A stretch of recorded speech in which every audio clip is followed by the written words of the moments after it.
சிறுவயதில் கேட்ட தென்கட்சி சுவாமிநாதன் ஐயா அவர்களின் சிந்தனையை தூண்டும் நகைச்சுவை கதைகளை இந்த பதிவில் பார்க்கலாம்.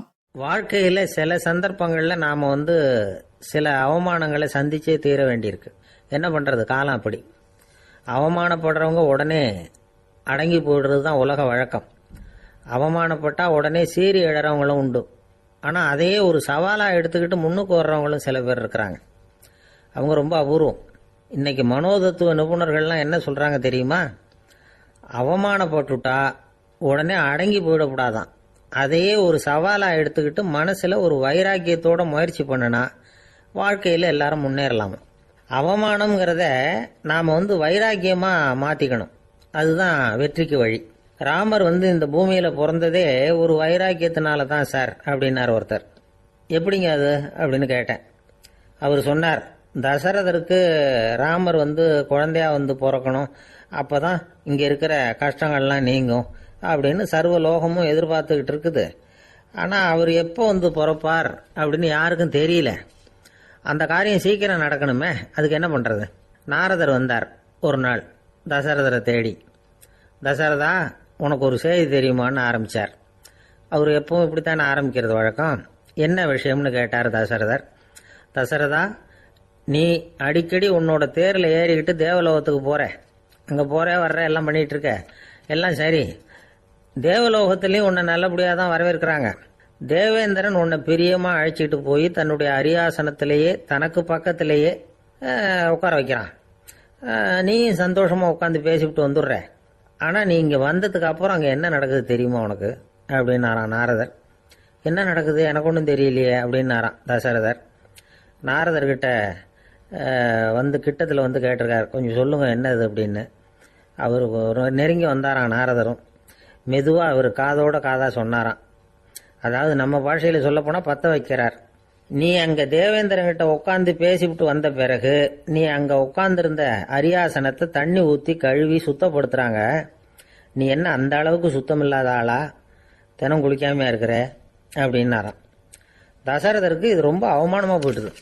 அப்படியே செய்கிறாங்க அப்படின்னாராம். ஆமாம், நீ வேணும்னா நான் சொல்கிறது உண்மையா இல்லையா அப்படின்னு சோதனை பண்ணி பார்த்துக்கோ அப்படின்னாரான் நாரதர்.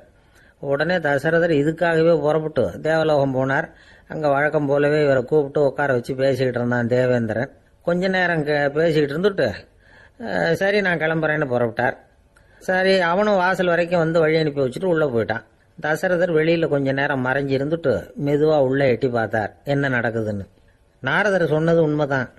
தசரதர் உட்கார்ந்திருந்த ஆசனத்தை அங்கே 2 தேவர்கள் கழுவி சுத்தப்படுத்திக்கிட்டு இருக்கிறாங்க. தசரதரால் இதை தாங்கிக்க முடியல. அவருக்கு ரொம்ப அவமானமாக போச்சு. நேராக கிடுகிடுன்னு தேவேந்திரங்கிட்டே போனார். நான் உட்காந்துருந்த இருக்கையே சுத்தம் பண்ணுறியே, நான் என்ன அந்த அளவுக்கு பாவியா அப்படின்னு கேட்டார். ரொம்ப கோபமாக கேட்டார்.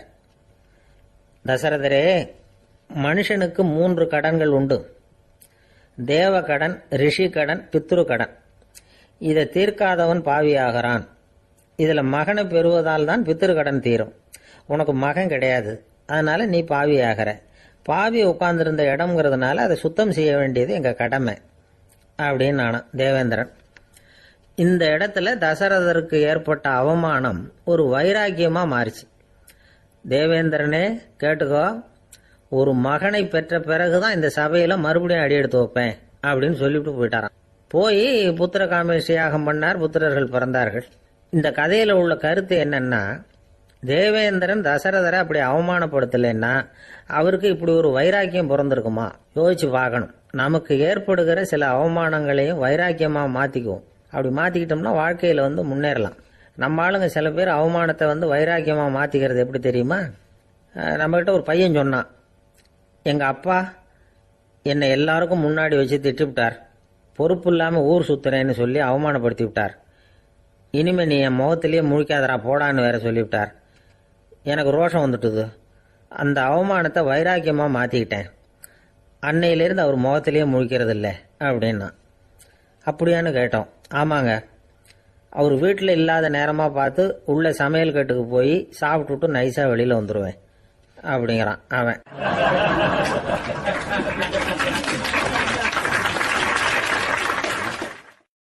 ஒரு நாள் ராமர் அரசவையில் உட்கார்ந்துருக்கிறார்.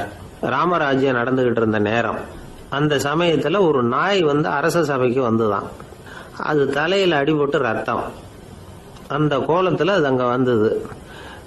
எல்லாரும் ஆச்சரியமா அதை பார்த்தாங்க. ராமரும் அந்த நாயை பார்த்தார்.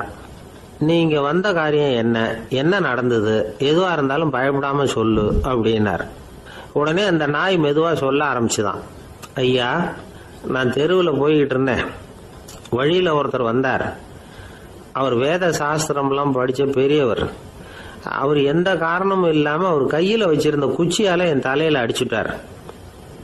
அதுதான் தலையில ரத்தம். இதை நீங்க விசாரிச்சு தகுந்த தீர்ப்பு வழங்கணும் அப்படின்னு தான் அந்த நாய். ராமர் பார்த்தார். உடனே தன்னுடைய காவலர்களை அனுப்புனார். அந்த ஆளை எங்க இருந்தாலும் போய் கொண்டுட்டு வாங்க அப்படின்னு விட்டார். காவலர்கள் போனாங்க. அந்த ஆளை பிடிச்சி கொண்டு வந்துட்டாங்க. அரண்மனைக்கு வா அப்படின்னு சொல்லி கூப்பிட்டுட்டு வந்துட்டாங்க. என்ன நடந்ததுன்னு விசாரிச்சார் ராமர். அதுக்கு அந்த ஆள் சொன்னார், நான் வீதி வழியா வந்துகிட்டு இருந்தேன். குறுக்க இந்த நாய் வந்தது. நான் அவசரமா போய்கிட்டு இருந்தேன். இது எனக்கு வழி விடாம குறுக்க பூந்து இடைஞ்சல் பண்ணிச்சு. எனக்கு கோபம் வந்துட்டுது. அதனால அடிச்சுட்டேன். வேத சாஸ்திரம் படிச்ச நான் என் வசம் இழந்து கோபப்பட்டது பெரிய தப்பு தான். அதை நான் ஒத்துக்கிறேன். குற்றத்தை ஒப்புக்கொள்றேன். எனக்கு என்ன தண்டனை கொடுக்கணுமோ அதை கொடுங்க, ஏத்துக்கிறேன் அப்படின்னு விட்டார். சரி, இப்ப அந்த ஆளுக்கு தண்டனை கொடுக்கணும். என்ன தண்டனை கொடுக்கறது யோசனை பண்ணார் ராமர். அதையும் அந்த நாய்கிட்டயே கேட்டார். நீயே சொல்லு, என்ன தண்டனை கொடுக்கலாம் இவருக்கு அப்படின்னார். இதுக்கு அந்த நாய் என்ன சொல்லிச்சு தெரியுமா? இவரை ஏதாவது ஒரு கோயிலுக்கு தர்மகர்த்தாவா நியமனம் பண்ணி விடுங்க, அதுதான் இவருக்கு சரியான தண்டனை அப்படின்னது. இதை கேட்டது ராமர் முகத்துல புன்னகை. ஆனா அங்க இருந்த மற்றவங்களுக்கு எல்லாம் ஆச்சரியம். அது எப்படி, தப்பு செஞ்சவங்களுக்கு தண்டனை கொடுக்கறது தானே நியாயம், அதை விட்டுட்டு தர்மகர்த்தா பதவியை கொடுக்க சொல்லுது இந்த நாய் அப்படிங்கிற ஆச்சரியம். இந்த சந்தேகத்தை அந்த நாய்கிட்டயே கேட்டாங்க அங்க இருந்தவங்க. இதுக்கு அந்த நாய் பதில் சொல்லிச்சான். நான் போன பிறவியில ஒரு கோயிலுக்கு தர்மகர்த்தாவா இருந்தேன். எவ்வளவோ கவனமா எச்சரிக்கையா தான் என்னுடைய கடமைகளை எல்லாம் செஞ்சுக்கிட்டு வந்தேன். அப்படி இருந்தாலும் சில சமயங்கள்ல என்னையும் மீறி கோயில் செல்வத்தை நான் அனுபவிக்கிறதுக்கு காரணம் ஆயிட்டேன். ஒரு கோவிலுக்கு தர்மகர்த்தாவா இருக்கிறவங்க எப்படியும் இந்த பாவத்திலிருந்து தப்பிக்கிறது கஷ்டம். அதனாலதான் நான் இந்த பிறவியில நாயா பிறந்து இப்படி கஷ்டப்படுறேன். இதே நிலைமை இந்த ஆளுக்கும் ஏற்படணும் அப்படிங்கிறதுக்காக தான் அவரையும் ஒரு கோயிலுக்கு தர்மகர்த்தாவை நியமிக்கும்படி கேட்டுக்கிட்டேன் அப்படின்னு தான் இந்த நாய். இதுல இருந்து என்ன தெரியுது? எந்த பதவியில நாம இருந்தாலும் நமக்கு தெரியாம கூட அதை தவறா உபயோகப்படுத்த கூடாதுங்கிறத இதுல இருந்து புரிஞ்சுக்கணும். இல்லைன்னா அடுத்த பிறவியில நாயா பிறந்து எங்கேயாவது போய் வாழை ஆட்டிட்டு நிக்க வேண்டியதுதான். கோவில் வாசல்ல 2 நாய் பேசிக்கிட்டு இருந்துதான். போன ஜென்மத்துல நான் மனுஷனாதான் இருந்தேன். ஒரு கோவில் பூசாரி பேச்ச கேட்டுட்டு அவரோட கூட்டு சேர்ந்துக்கிட்டு ஆண்டவன் போட்டிருந்த நகையெல்லாம் அபகரிச்சு என்கிட்ட கொடுத்தாரு அவரு. நான் எடுத்துட்டு வந்துட்டேன். திருடினது அந்த ஆள் தான், எடுத்துட்டு வந்ததுதான் நான். இருந்தாலும் நான் மட்டும் நாயா பிறந்துட்டேன். இப்ப மட்டும் அந்த பூசாரி என்கிட்ட மாட்டினா கடிச்சு குதறி விடுவேன் அப்படின்னு தான். அவசரப்பட்டு அப்படி செஞ்சுடாதே. பதிலுக்கு அவரும் உன்னை திருப்பி கடிச்சாலும் கடிச்சிருவார். ஏன்னா அவரும் இப்போ ஒரு நாயா தான் பிறந்திருக்கிறார் அப்படின்னு தான். இன்னொன்னு, அது எப்படி உனக்கு தெரியும்னு தான். இது நான் தானே அது அப்படின்னு தான் அந்த நாய்.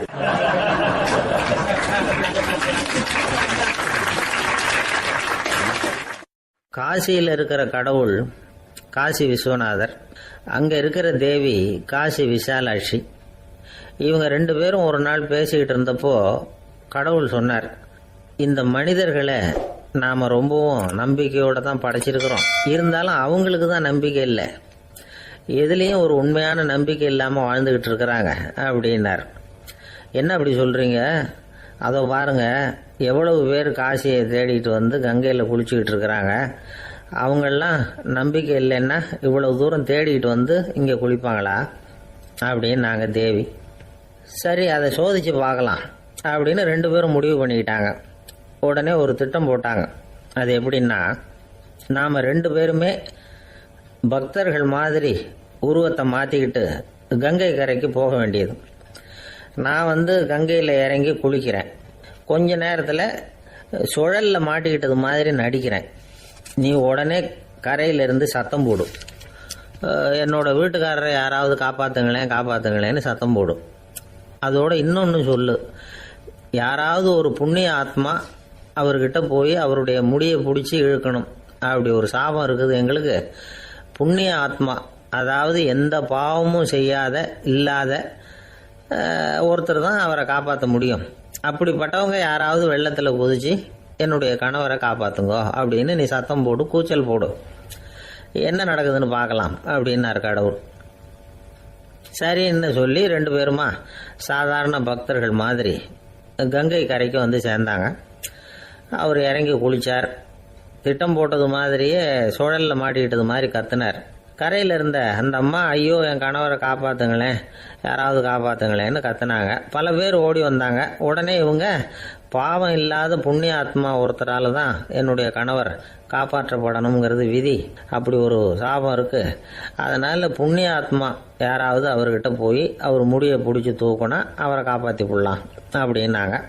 இவங்க இப்படி சொன்னதும் எல்லாரும் திகைச்சு போய் நின்றுட்டாங்க. ஒவ்வொருத்தருக்கும் அவங்க செஞ்ச பாவம்லாம் ஒவ்வொன்றா ஞாபகத்துக்கு வர ஆரம்பிச்சுட்டுது. சரி, இதுக்கு நாம லாயக்கு இல்லை அப்படின்னு சொல்லி ஒதுங்கி போக ஆரம்பிச்சிட்டாங்க எல்லாம். இந்த சமயத்தில் யாரோ ஒருத்தர் வேகமாக ஓடி வந்தார். ஆற்றுல குதிச்சார். அவர்கிட்ட போனார், முடியை பிடிச்சார், தூக்குனார், அவரை காப்பாற்றி கரைக்கு கொண்டுட்டு வந்துட்டார்.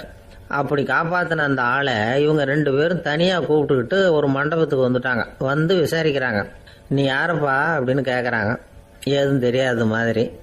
நான் இந்த ஊர் அன்ன சத்திரத்தில் வேலை செய்கிற ஒரு சமையல்காரன் அப்படிங்கிறார். நீ வந்து கங்கையில் குளிக்கிறது உண்டான்னு கேட்டிருக்காங்க. நான் இந்த ஊர்லேயே தான் இருக்கிறேன், இருந்தாலும் தினமும் கங்கையில் குளிக்கிறது இல்லை, எப்பாவது ஒரு நாள் அங்கே குளிப்பேன் அப்படின்னார். கங்கையில் மூழ்கி எழுந்திரிச்சா பாவம்லாம் தொலையும்னு சொல்கிறாங்க. அப்படி இருக்கிறப்போ அங்கே இன்னைக்கு கங்கையில் குளிச்சுக்கிட்டு இருக்கிறவங்கெல்லாம் தங்களை வந்து புண்ணிய ஆத்மாவா நினைக்கல. கங்கையில் குளிக்காத நீ உன்னை வந்து புண்ணிய ஆத்மாவா நினச்சி என்னை காப்பாற்ற வந்திருக்கிற, அது எப்படி அப்படின்னு கேட்டார். அதுக்கு அந்த ஆள் சொல்கிறான், கங்கையில் குதிச்சதுக்கு அப்புறம் தானே உங்களை காப்பாற்ற போகிறோம். அப்படி குதிக்கும் பொழுது என்னுடைய பாவம்லாம் போயிருக்கும்ல, நான் புண்ணிய ஆத்மாவாக ஆயிருப்பேனே, அதனால தான் துணிஞ்சு வந்து உங்களை காப்பாற்றினேன் அப்படின்னா.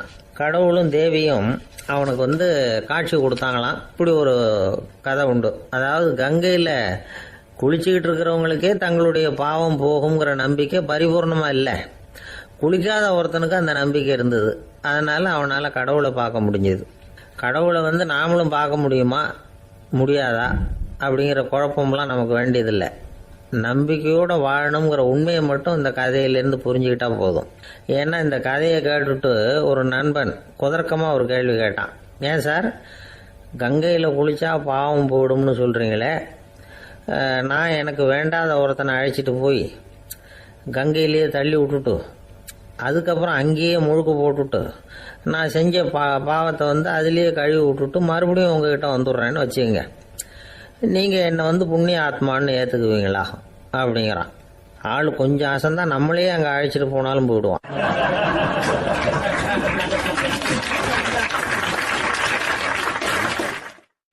ஜெருசலேம், அங்கே உள்ள ஒரு தேவாலயம், அதில் உள்ள பலிபீடத்தின் முன்னாடி ஒரு பெட்டி உண்டு. அது காணிக்கை பெட்டி. ஆலயத்துக்கு வர்றவங்க பிரார்த்தனை பண்ணிவிட்டு திரும்பி போகிற சமயத்தில் அந்த பெட்டியில் காணிக்கை போடுவாங்க. அவங்களால எவ்வளவு முடியுமோ அவ்வளவு போடுறது வழக்கம். அவங்கவுங்க வசதிக்கு தகுந்த மாதிரி போடுவாங்க.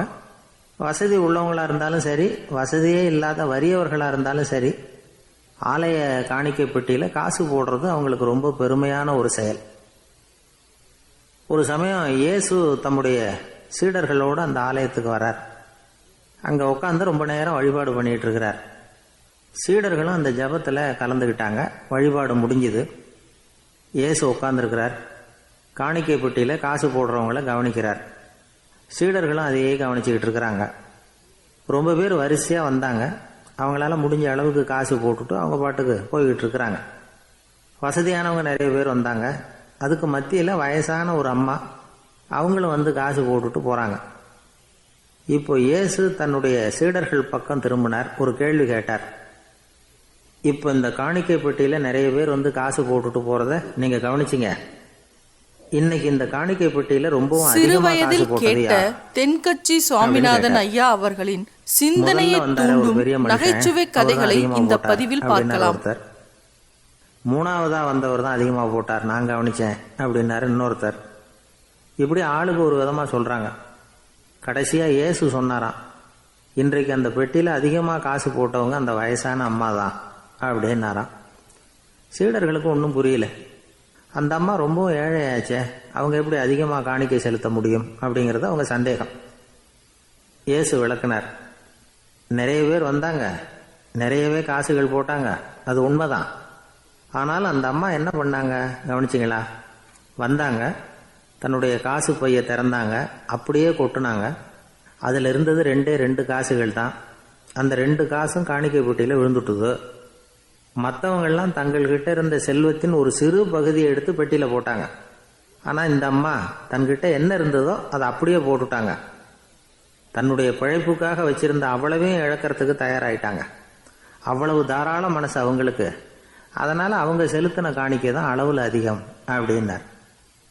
விலை மதிப்பில்லாத முத்து புதையல் ஒருத்தனுக்கு கிடைக்க போகுதுன்னு வச்சுக்கோங்க. அதன் மதிப்பை உணர்ந்தவன் என்ன பண்ணுவான்? அதை அடையறதுக்காக தன்கிட்ட இருக்கிற எதையும் கொடுக்கறதுக்கு தயாரா இருப்பான் இல்லையா?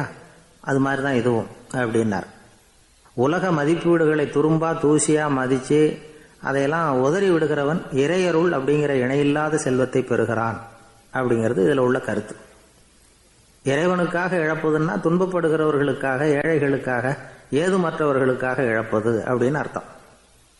உங்கள் அயலானுக்கு நீங்கள் என்ன உதவி செய்தாலும் அதை எனக்கே செய்கிறீர்கள் அப்படின்னு இயேசு சொல்லியிருக்கிறார். அடுத்தவங்களுக்கு உதவணுங்கிற குணம் இன்னைக்கு ரொம்ப குறைஞ்சி போச்சு. ஒருத்தன் வாழைப்பழத்தோல் வழுக்கி கீழே விழுந்துட்டான்.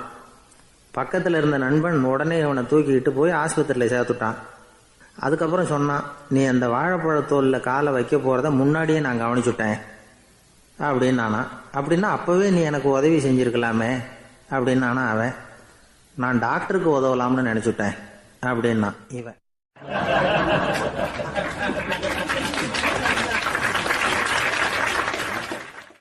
ஒரு தடவை நாரதர் ஒரு தெரு வழியா போய்கிட்டு இருந்தார். வழியில ஒருத்தர் வேத சாஸ்திரம்லாம் படிச்சுக்கிட்டு உட்காந்துருந்தார். அவர் நாரதரை பார்த்து எங்க போயிட்டு இருக்கிறீங்கன்னு கேட்டார். கடவுளை பார்த்துட்டு வரலாம்னு போயிட்டு இருக்கிறேன் அப்படின்னாரு நாரதர். அப்படின்னா அவர்கிட்ட எனக்கு எப்போ முக்தி கிடைக்கும்னு கேட்டுட்டு வாங்களேன் அப்படின்னார் இவர். சரி கேட்டு வரேன் அப்படின்னு சொல்லிவிட்டு நாரதர் நடந்தார். கொஞ்ச தூரத்துல ஒரு மரத்தடியில ஒரு தொழிலாளி செருப்பு தைச்சுக்கிட்டு உட்காந்துருந்தார். அந்த ஆளும் அதே மாதிரி கேட்டுக்கிட்டார். எனக்கு எப்போ முக்தி கிடைக்கும்னு கடவுள்கிட்ட கேட்டுக்கிட்டு வாங்களேன்னார். அவர்கிட்டையும் சரின்னு சொல்லிவிட்டு நாரதர் நேரா வைகுண்டத்துக்கு வந்து சேர்ந்தார். கடவுளை பார்த்தார். இவங்க 2 பேரும் சொல்லி அனுப்பின விஷயத்தை பத்தி கேட்டார். அதுக்கு கடவுள் சொன்னாரு, அந்த செருப்பு தைக்கிற தொழிலாளி உடல் நீத்ததும் உடனே என்ன வந்து அடைவான். ஆனா அந்த சாஸ்திரம் படிச்ச ஆள் இப்போதைக்கு என்கிட்ட வந்து சேர மாட்டான். அவன் இன்னமும் பல பிறவிகள் எடுத்து அங்கேயே இருக்க வேண்டி இருக்குது. எப்போ இங்க வந்து சேருவான்னு எனக்கே தெரியாது அப்படின்னார். நாரதருக்கு இதோட ரகசியம் என்னங்கிறது புரியல. எனக்கு ஒன்றும் புரியலையேன்னாராம் கடவுள்கிட்ட. சீக்கிரம் புரிஞ்சுக்குவேன், நீ திரும்பி போறப்போ நான் இங்க வைகுண்டத்துல என்ன செஞ்சுக்கிட்டு இருக்கேன்னு கேட்டா, ஒரு ஊசியின் துவாரத்துல ஒரு யானைய கோத்துக்கிட்டு இருக்கிறேன்னு அவங்க கிட்ட சொல்லு அப்படின்னார் கடவுள் சிரிச்சுக்கிட்டே. நாரதர் பூமிக்கு திரும்பினார். கடவுளை பாத்தீங்களா எப்படி இருக்கார் அப்படின்னு விசாரிச்சார். வேத சாஸ்திரம் படிச்சவர். ஓ பகவானா, அவர் யானைய ஊசியின் காதுல நுழைச்சிக்கிட்டு இருக்கிறார் பார்த்தேன்னார் நாரதர். ஊசி காதுல யானையா? அது எப்படி முடியும்? நீங்க சொல்றத நான் நம்ப மாட்டேன்னுட்டார் அவரு. சரி, இந்த ஆளுக்கு இறைவன் பேர்ல நம்பிக்கை இல்லை அப்படிங்கறத நாரதர் புரிஞ்சுக்கிட்டார். அடுத்தபடியா அந்த தொழிலாளி இருந்த இடத்துக்கு போனார். இறைவனை பாத்தீங்களான்னு கேட்டார் அவரு. பார்த்தேன், ஒரு ஊசி துவாரத்துல யானையை கோத்துக்கிட்டு இருந்தார் அப்படின்னு சொல்லிவிட்டு நாரதர் அந்த ஆள் முகத்தை கவனிச்சார். அந்த தொழிலாளி இதை கேட்டுட்டு கொஞ்சம் கூட ஆச்சரியப்படல. அவரால் முடியாத காரியம் கூட உண்டானார். என்ன இப்படி சொல்ற? ஊசியின் துவாரத்துல யானையை கோக்க முடியும்னு நீ நம்புறியா அப்படின்னு கேட்டார் நாரதர். நிச்சயமா நம்புறேன்னார் அவர். அது எப்படி அப்படின்னு கேட்டார் இவர். இதோ பாருங்க, நான் இந்த ஆலமரத்தடியில தான் தினமும் உட்கார்ந்துருக்கிறேன். தினமும் இந்த மரத்துல இருந்து எவ்வளவோ பழம் கீழே விழுது. இந்த பழத்துல இருக்கிற ஒவ்வொரு விதையிலேயும் உள்ள ஒரு ஆலமரம் இருக்குது. ஒரு சின்ன விதைக்குள்ள ஒரு பெரிய ஆலமரம் இருக்க முடியுங்கிறப்ப ஊசி துவாரத்துல கடவுள் யானையை நுழைய வச்சாருங்கிறத ஒத்துக்கிறதுல என்ன கஷ்டம் இருக்கு அப்படின்னு ரொம்ப சர்வசாதாரணமா பதில் சொன்னாராம் அந்த தொழிலாளி. நாரதர் யோசனை பண்ணார். இந்த தொழிலாளி வேத சாஸ்திரங்களை எல்லாம் படிக்கலைன்னா கூட அறிவுபூர்வமா சிந்திச்சு இறைவனை நம்புறான். அதனாலதான் கடவுள் இந்த ஆளுக்கு சீக்கிரம் முக்தி கிடைக்கும்னு சொன்னார் அப்படிங்கறத புரிஞ்சுக்கிட்டாராம். இந்த கதையில வர்ற கடவுள், நாரதர், வைகுண்டம் இதெல்லாம் ஒரு பக்கம் இருக்கட்டும், ஒரு சின்ன விதைக்குள்ள ஒரு பெரிய ஆலமரம் தூங்கிக்கிட்டு இருக்கு அப்படிங்கிற உண்மை, அந்தரத்துல 1000 கிரகங்கள் சுத்திக்கிட்டு இருக்குங்கிற உண்மை, இதெல்லாம் நாம பார்த்துக்கிட்டு தானே இருக்கிறோம். இந்த உண்மைகள் அதிசயமா நமக்கு தெரியறதுனால அதை நம்பாம இருந்துட முடியாது. இயற்கையை பரிபூர்ணமாக நம்புங்கள், அந்த நம்பிக்கையே நம்ம வாழ்க்கைக்கு ஆதாரம் அப்படிங்கறத விளக்கறதுக்காக தான் இந்த கதை. இந்த காலத்துல நம்ம பிள்ளைங்களுக்கெல்லாம் இது மாதிரி நம்பிக்கை அதிகமாவே இருக்குது. ஒரு நாள் ஒரு சின்ன பையன் கிட்ட கேட்டேன், ஏன்பா கடவுள் ஒரு பானைக்குள்ள ஒரு யானையை நுழைய வச்சுட்டாருன்னு சொன்னா அதை நீ நம்புவியா அப்படின்னு கேட்டோம். நம்புவேன் சார், அது ஒன்றும் பெரிய அதிசயம் இல்லைன்னா. எப்படிறான்னு கேட்டோம். எப்படின்னா அந்த பானை அந்த யானையை விட பெருசா இருந்திருக்கும், அவ்வளவுதான் அப்படின்னு சொல்றான்.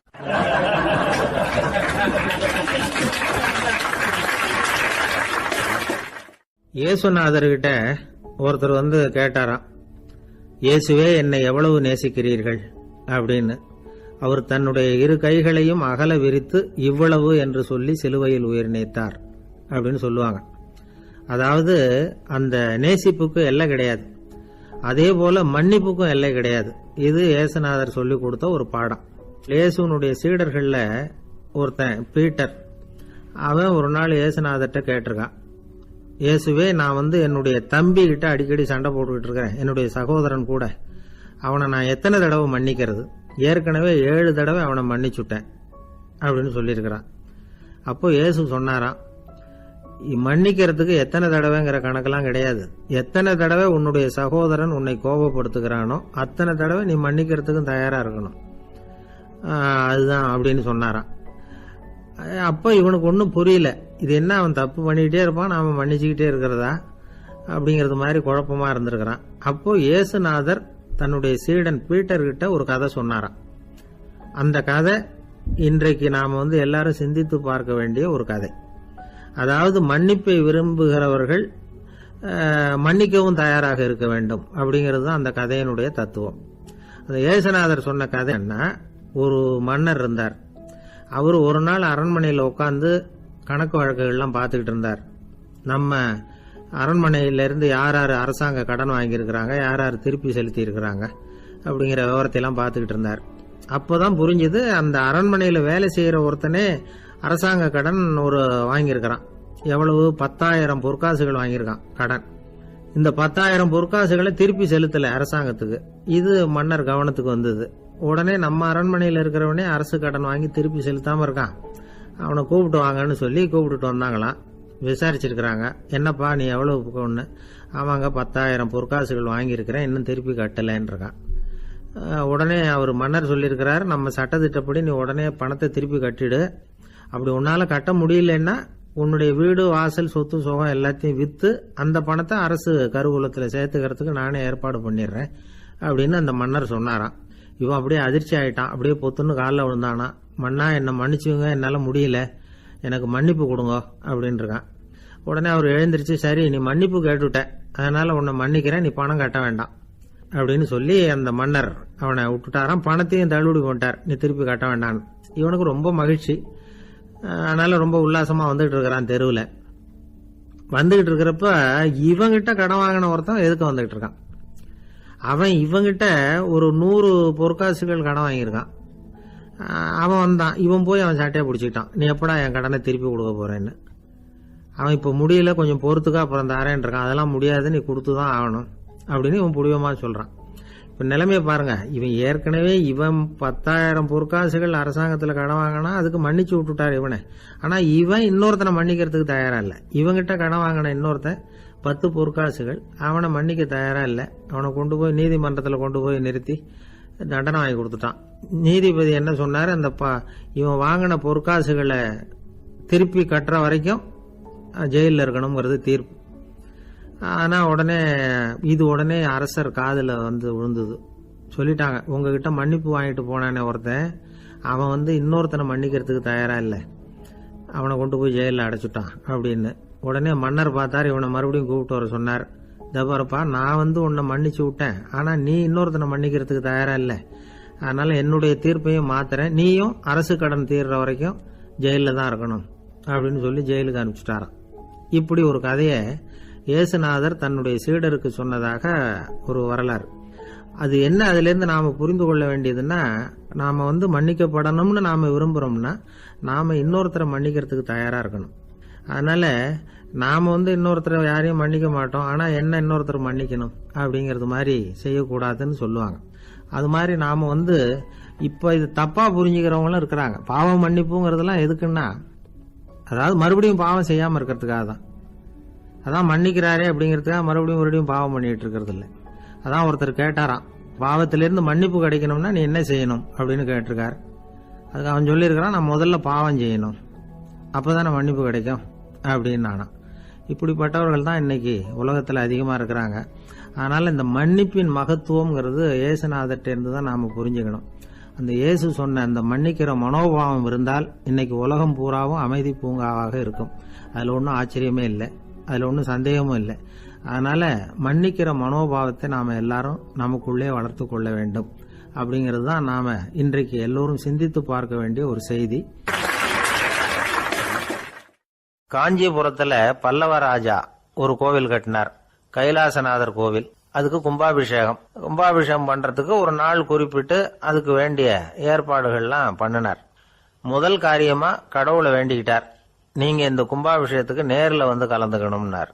கடவுள் அந்த ராஜா கனவுல வந்தார், நீ கும்பாபிஷேகம் வச்சிருக்கிற அதே நாள்ல அதே நேரத்துல எனக்கு இன்னொரு ஊர்ல ஒரு கும்பாபிஷேகம் இருக்குது, அதுக்கு போக வேண்டியிருக்கு. அதாவது திருநின்ற ஊர்ல என்னுடைய பக்தர் ஒருத்தர், அவரும் ஒரு கோயில் கட்டி கும்பாபிஷேகம் செய்யறார், நான் அதுக்கு போக வேண்டியிருக்கு, அதனால உன்னுடைய தேதியை நீ மாத்தி வச்சுக்கோ அப்படின்னார்.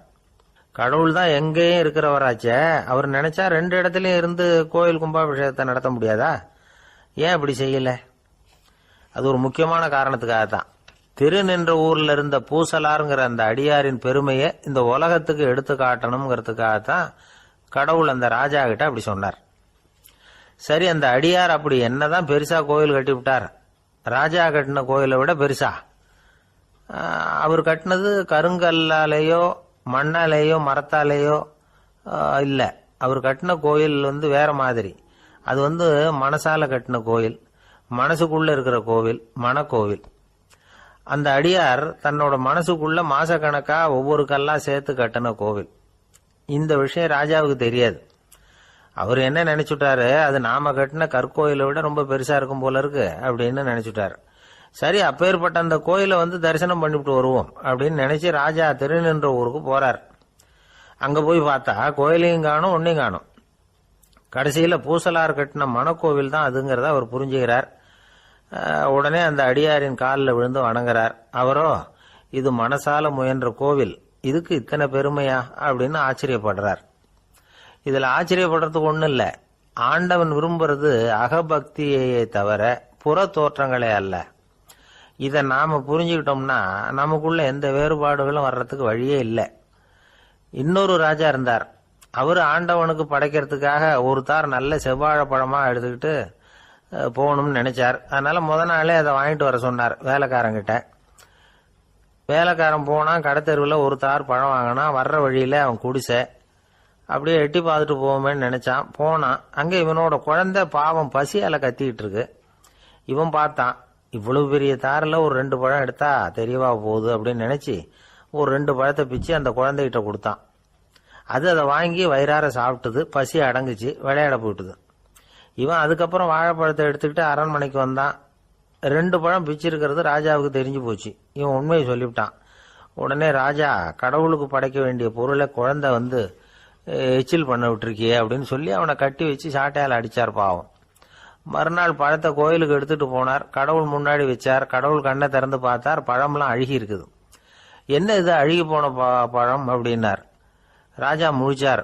நல்லா தானே இருந்தது அப்படின்னு நினைச்சார். அப்போ கடவுள் அந்த ராஜா கிட்ட சொன்னாராம், இத பாருப்பா, இந்த தாரில் 2 பழம் தான் நல்ல பழம், அந்த 2 பழங்களையும் நேத்திக்கே நான் சாப்பிட்டுட்டேன் அப்படின்னாராம்.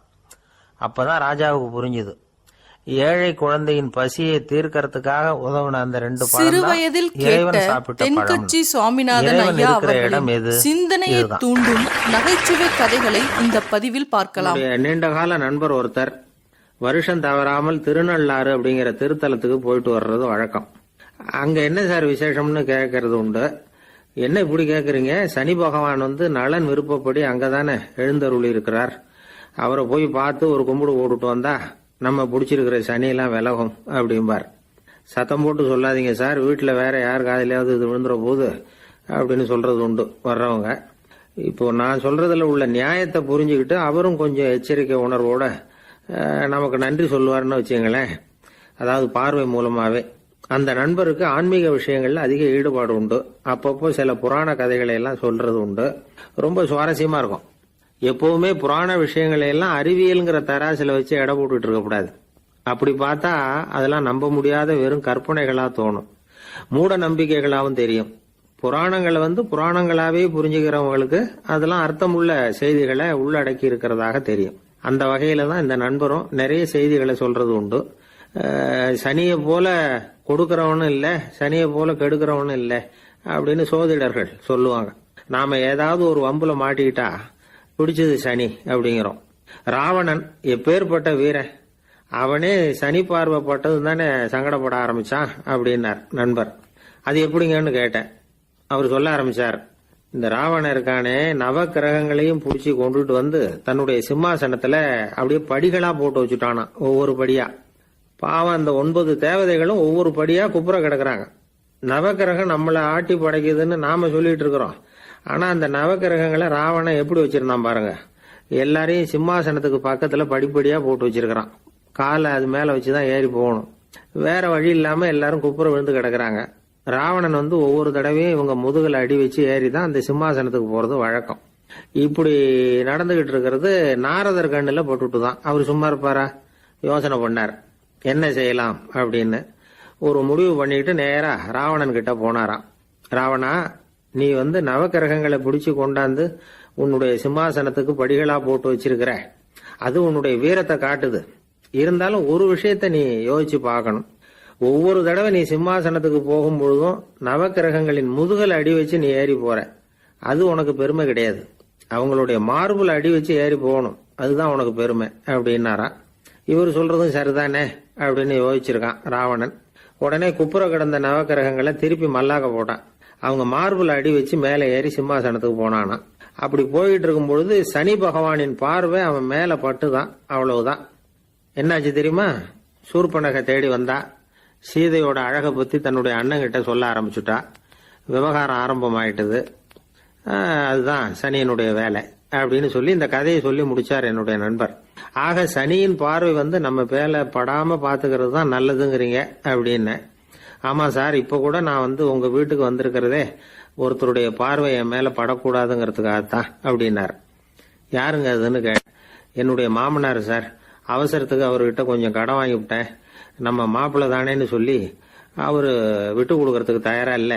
இன்னைக்கு இப்ப அவரு எங்க வீட்டுக்கு வரக்கூடிய நேரம், அதுதான் அவரு பார்வையிலிருந்து படாம தப்பிக்கலாங்கிறதுக்காக இங்க வந்துட்டேன் அப்படின்னார்.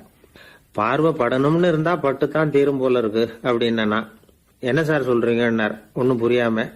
நீங்க இங்கதான் வருவீங்கன்னு அவருக்கு ஏற்கனவே தெரியும் போல இருக்கு. அதனால உங்களுக்கு முன்னாடியே உங்க மாமனார் இங்க வந்துட்டார்.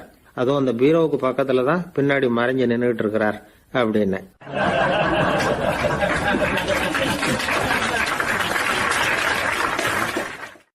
அர்ஜுனன் கேட்ட கேள்விக்கெல்லாம் பகவான் கண்ணன் வந்து பதில் சொன்னார். அதுக்கு பேரு பகவத்கீதை. அதே மாதிரி உத்தவன் கேட்ட கேள்விக்கும் அவர் பதில் சொல்லியிருக்கிறார்.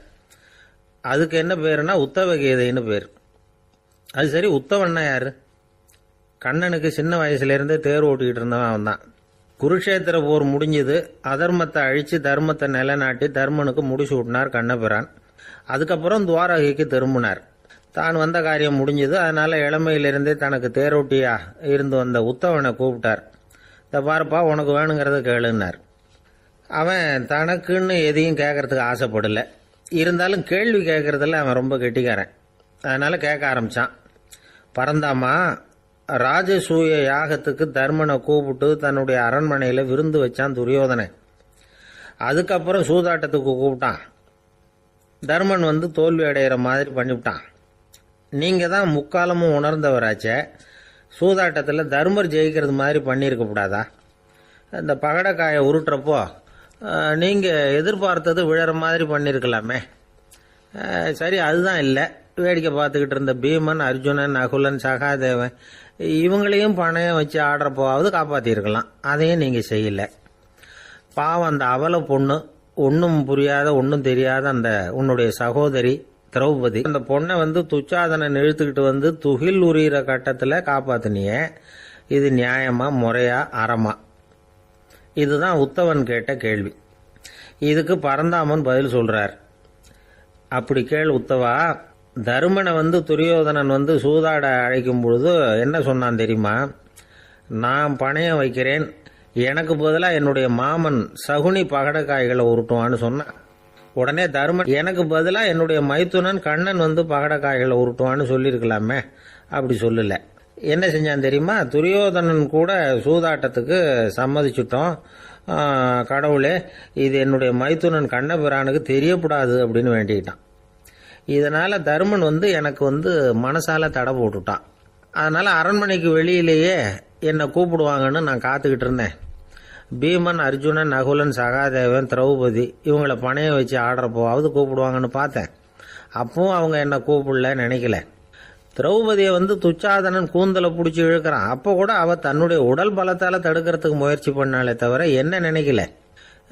துரியோதனன் சபைக்கு இழுத்து செல்லப்பட்ட திரௌபதி அறநூல்களையும் அரச நீதிகளையும் சொல்லிக்கிட்டு இருந்தாலே தவிர என்ன நினைச்சே பார்க்கல. துகில் உரிகிற கட்டத்தில் தான் ஹரி ஹரி கண்ணா பறந்தாமன்னு கூப்பிட்டா. அதனால தான் அப்போ போய் நான் காப்பாற்றினேன் அப்படின்னா பறந்தாமன். அப்படின்னா நீ அழைச்சாதான் போவியா, நீயா போக மாட்டியா அப்படின்னு கேட்குறான் உத்தவன். ஆமாம், நான் கூப்பிட்டா தான் போவேன். மனிதர்கள் செய்யக்கூடிய செயல்களையெல்லாம் அவங்கவுங்க போக்கிலேயே விட்டுட்டு வேடிக்கை பார்த்துக்கிட்டு இருப்பேன். நான் குறுக்கிட்டு வந்து ஒன்றுமே செய்ய மாட்டேன் அப்படின்னா பறந்தாமன். மனுஷன் தவறு பண்ணுனா திருத்த மாட்டியா, சும்மா பார்த்துக்கிட்டு தான் உட்காந்துருப்பியா அப்படின்னு கேட்குறான் உத்தவன். நான் மனுஷனுடைய உள்ளத்தில் இருக்கிறப்போ என் எதிரில் மனுஷன் தவறு பண்ண மாட்டான் அப்படின்னு ஆனால் கண்ணன். அதாவது யார் நினைக்கிறாங்களோ அவங்க உள்ளத்துல எல்லாம் அவன் இருக்கிறான். அப்படி இருக்கிறப்போ தவறு செய்ய மனுஷன் அஞ்சுவான். இதுதான் உத்தவ கீதைங்கிறது. இந்த காலத்துலேயும் சில பேர் பகவான் மாதிரி அடுத்தவங்க கஷ்டப்படுறத வேடிக்கை பார்த்துக்கிட்டு இருக்கிறது உண்டு. அன்னைக்கு அப்படித்தான் நடுத்தெருவில் ஒரு திருடனை பிடிச்சி எல்லாரும் சேர்ந்து அடிச்சுக்கிட்டு இருக்கிறாங்க. ஒரு ஆள் மட்டும் தள்ளி நின்று அதை வேடிக்கை பார்த்துக்கிட்டு இருக்கான். பார்த்துக்கிட்டு சிரிச்சுக்கிட்டு இருக்கிறான். என்ன சார் இது, பாவம் அந்த ஆளை போட்டு அப்படி அடிக்கிறாங்களே அப்படின்னும். அடிக்கட்டும் சார், அவன் அடி வாங்க வேண்டிய ஆள் தான் அப்படின்னா அவன். ஏன் சார் அப்படி சொல்கிறீங்க அப்படின்னு கேட்டோம். பின்ன என்ன சார், நான் ஒருத்தர் பையில் இருந்த பர்ஸை எடுக்கிறதுக்கு முயற்சி பண்ணிக்கிட்டு இருந்தேன். அதுக்குள்ளே அவன் முந்திக்கிட்டு அபேஸ் பண்ணிவிட்டான். பர்ஸை அவன் எடுத்துட்டான். பார்க்கறதுன்னா எடுக்கிறது அவனா? என்ன சார் நியாயம் இது? நல்லா வாங்கட்டும் அப்படிங்கிறான்.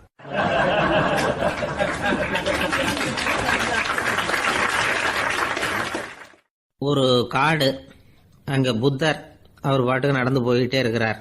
அவருக்கு பின்னாடி ஒரு குரங்கு, அதுவும் தொடர்ந்து வந்துக்கிட்டே இருக்குது. புத்தர் திரும்பி பார்த்தார். குரங்கு அப்படியே குதிச்சு உயர எழும்பி ஒரு கிளையில் போய் உக்காந்துது. ஏன் இப்படி பண்ணுறேன்னு கேட்டார் புத்தர். என்னை சாதாரணமாக நினைக்க வேணாம், நான் வந்து மகாமந்தி, என்னால் எல்லாம் முடியும், முடியாதுங்கிற வார்த்தையே என்னுடைய அகராதியில் கிடையாது, என்ன வேணும்னாலும் செய்வேன் அப்படின்னுது. அப்படின்னா ஒரு பந்தயம் வச்சுக்கலாமான்னாரு இவர். ஓ வச்சுக்கலாமேன்னுது. வேற ஒன்றும் இல்லை, இப்போ நீ மேலே எழும்பி அந்த கிளையில் உட்காந்தது மாதிரி அங்கேருந்து தாவி என் உள்ளங்கையில் வந்து உட்காரணும், அவ்வளவுதான் அப்படின்னார். அப்படி உட்காந்துட்டா என்ன பரிசு அப்படின்னு கேட்டது அது. சொர்க்கத்தில் இருக்கிற மாமன்னன் மரகத சக்கரவர்த்தியை என்னோட வந்து இருக்கும்படியா கூப்பிட்டுக்கிறேன். அந்த சமயத்தில் அவருடைய அரியணை வந்து அங்கே காலியாயிடும், நீ அதில் போய் உட்காந்துக்கலாம்.